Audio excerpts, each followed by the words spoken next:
everyone, welcome or welcome back. So today is a very special vlog day. I am in the train and we are going somewhere which definitely you will know when I reach there. And it was a very quick decision. Actually बिल्कुल भी plan journey नहीं है ये, बहुत ही instantly plan बना. मुझे एक दिन का भी टाइम नहीं मिला पैकिंग के लिए. And you know, travelling with a baby and a 6-year-old, आपको कितनी सारी पैकिंग करनी पड़ती है. सो हमारी ट्रेन जर्नी स्टार्ट हुई है around in the evening 6-6:30 from Jaipur. And भागते भागते हमने ट्रेन पकड़ी बिल्कुल एंड मोमेंट पे. लाइक हम बस स्टेशन पहुंचे हैं और ट्रेन आ रही थी और बेबी के साथ भाग रही थी मैं.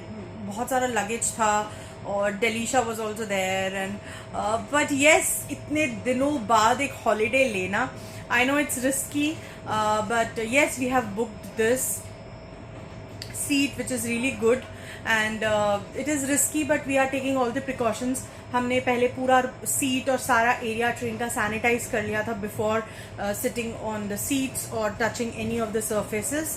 और ट्रेन में बहुत ज़्यादा भीड़ नहीं है, काफ़ी दूर दूर पे हैं लोग because I think it's a weekday. We are travelling on Monday by the way, so it is not that crowded, so which is good for us by the way. अभी बस हमको एक ही डर है कि इवान कैसे react करेगा इस ट्रेन जर्नी को because he doesn't like changes at all. और येस, अभी वो रो रहा है फ़िलहाल क्योंकि अभी हम जस्ट ट्रेन को हमने बोर्ड किया है एंड सो उसके पापा उसको बाहर वॉक करा रहे हैं. सो आई होप, फिंगर्स क्रॉस्ड, ये जर्नी बहुत अच्छी रहे. एंड जहाँ हम जा रहे हैं वो भी एक बहुत बड़ा सरप्राइज़ है. तो I think you will love the vlog and watch this till the end. हर सफ़र की एक कहानी ज़रूर होती है. हमारी ट्रेन आउटर पे खड़ी थी और ये ट्रेन के ट्रैक्स को देख के मैंने अपनी बेटी को पैरेलल लाइंस का लॉजिक समझाया. पैरेलल लाइंस क्या होती है ज़िंदगी में, कहाँ कहाँ किस तरह से ये सामने आती हैं हमारे, और काफ़ी सारी बातें इससे रिलेटेड. और दूर एक कॉटेज में चूल्हा जल रहा था, धुआं उठ रहा था, गांव की ज़िंदगी, काफ़ी ढेर सारी बातें. और बस इन्हीं सारी बातों में कब रात हो गई पता ही नहीं चला. इवान रो रहा है क्योंकि उसके लिए काफ़ी नई जगह है, ट्रेन भी हिल रही है. थैंक गॉड ये झोली लाए हैं हम साथ में सो दैट उसको एटलीस्ट कुछ कॉमन या सेम लगे. अभी सोने में बहुत परेशान कर रहा है, सो नहीं रहा. पता नहीं पूरी रात कैसे कटेगी. मुझे तो बहुत टेंशन हो रही है पूरी रात कैसे कटेगी. देखते हैं सुबह क्या होता है.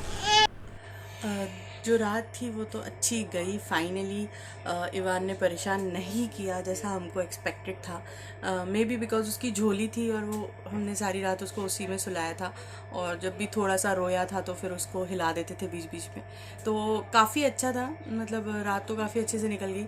अब देखते हैं नई जगह पे ये कैसे रिएक्ट करता है. एंड जो सरप्राइज़ है वो जल्दी ही रिवील होने वाला है आप सभी के सामने.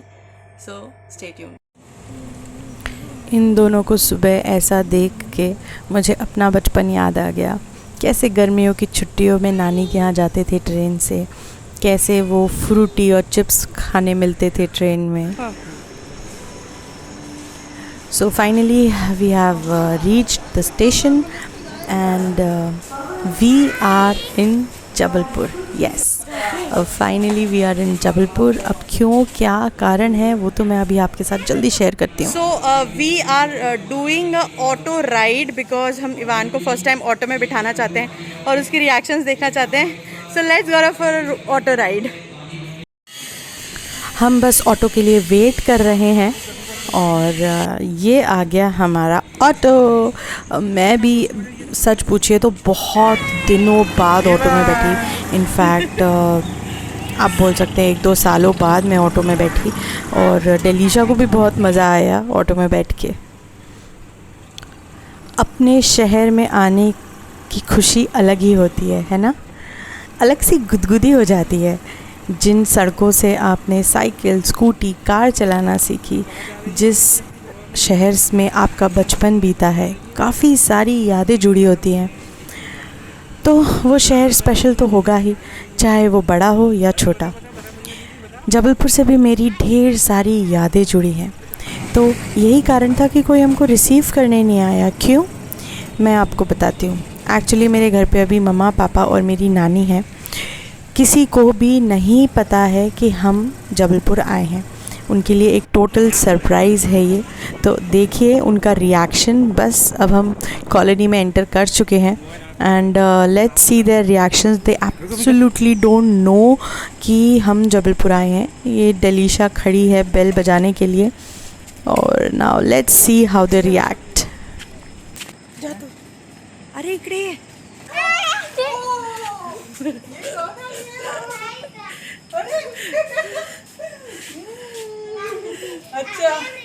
अच्छा इसीलिए तुम लोग ऐसे बोल रहे थे. हो मैं बोल रही देखो तो कौन आया ना. रुको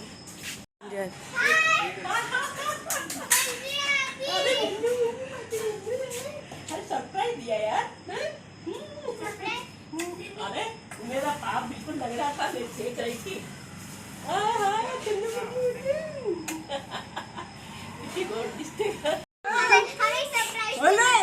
कौन है?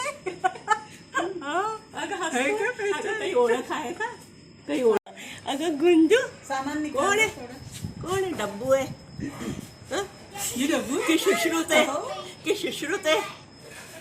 बस इसी तरह हमारा सरप्राइज़ एकदम सक्सेसफुल रहा। अब हम जबलपुर क्यों आए हैं वो आपको नेक्स्ट व्लॉग में पता चलेगा। Till then take care, bye bye, signing off वानी।